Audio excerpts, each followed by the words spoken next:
Président Roger Gérard Schwarzenberg. Monsieur le Premier ministre, Gambetta et le 4 septembre, Il y a trop de bruit. Zola et J'accuse, Joseph Kessel et le chant des partisans, certains de ceux qui ont fait la France et son histoire étaient d'ascendance étrangère, sinon binationaux. Vendredi, l'Assemblée examinera le projet de révision de la Constitution. Selon ce texte, les condamnés pour crimes de terrorisme pourront être déchus de la nationalité française s'ils sont binationaux, généralement par filiation, ayant au moins un parent étranger. En revanche, ceux qui sont exclusivement français, les Français dits parfois de souche, seront exonérés de cette sanction. En elle-même, cette déchéance peut se concevoir. Ceux qui tirent sur les compatriotes au fusil d'assaut, ceux qui renient leur pays s'excluent à l'évidence de la communauté nationale. Mais l'on conçoit mal que cette déchéance concerne uniquement les binationaux, car la République, c'est le principe d'égalité devant la loi, sans distinction d'origine.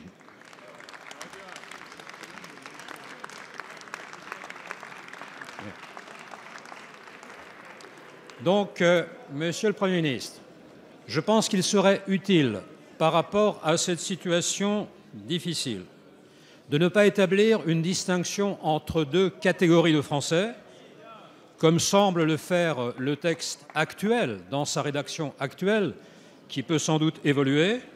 Pour éviter une telle disparité, mieux vaudrait une autre solution, la dégradation civique, qui a été redénommée interdiction des droits civiques, civils et de famille par le nouveau code pénal. Les auteurs de crimes terroristes encourent cette peine complémentaire qui peut s'ajouter à la réclusion criminelle. Ceux-ci ne seraient pas déchus de leur nationalité, mais privés de leur citoyenneté pour l'essentiel, ce qui, symboliquement, au plan de la réprobation publique, Merci, serait Monsieur une le sanction Président. anathème. La parole est à Monsieur le Premier ministre Manuel Valls.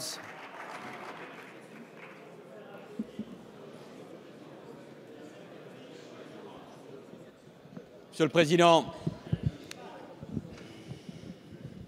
vous allez bien, chers collègues? Monsieur le Président, Mesdames et Messieurs les députés collègues d'agglomération, c'est ce que je voulais dire.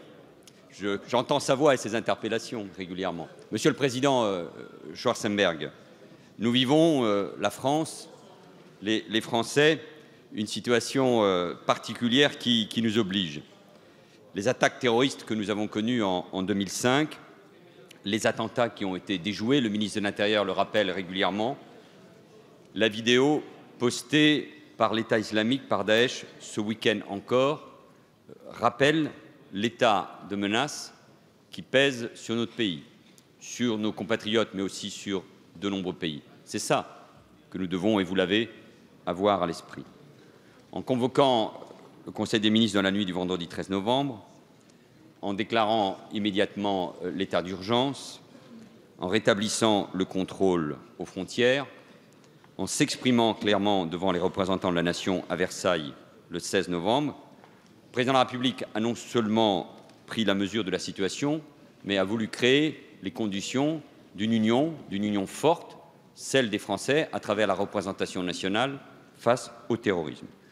De nombreuses mesures ont été décidées, je ne les rappelle pas, pour soutenir nos forces de sécurité.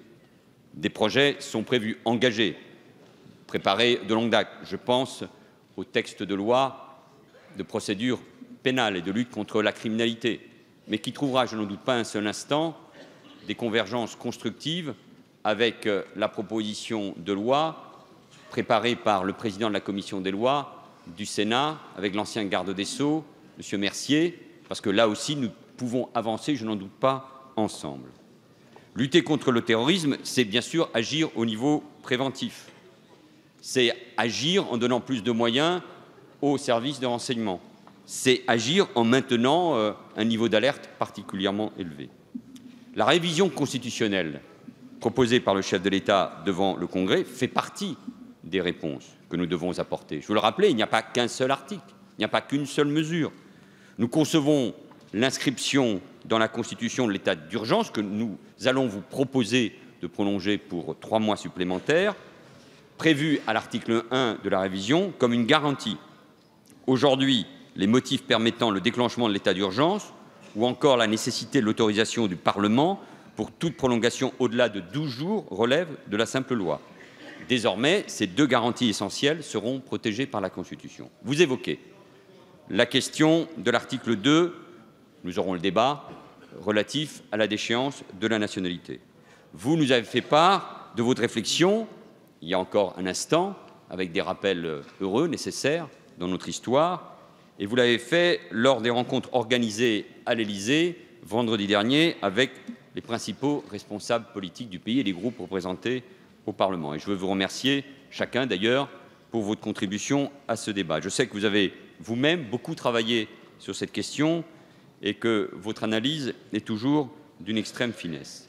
Comme vous le savez, je me rendrai demain devant la commission des lois à l'Assemblée nationale, invité par le président Urvoas, commission des lois dont vous êtes vous-même membre, car il revient à vous, parlementaires, représentants de la nation, de décider, in fine. C'est le rôle du Parlement. Cette responsabilité, celle du constituant en l'occurrence, je sais que chacun sur ces bancs la mesure pleinement. Il n'est aucunement dans l'intention du président de la République, du gouvernement, de viser telle ou telle catégorie de citoyens.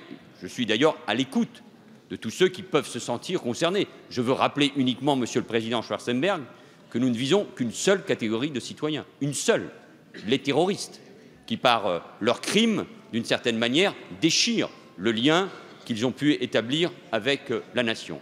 Je ferai demain des propositions, après toute cette phase de consultation, pour permettre, car c'est la mission que le Président de la République m'a donnée, le rassemblement le plus large. Rassemblement le plus large qui doit se faire avec le souci de respecter pleinement l'engagement du Président de la République pris devant les Français, c'est-à-dire devant le Congrès, et de faire en sorte que cette écriture, cet article 2, comme l'autre, rassemble le plus largement. Chacun, face au pays, doit prendre ses responsabilités.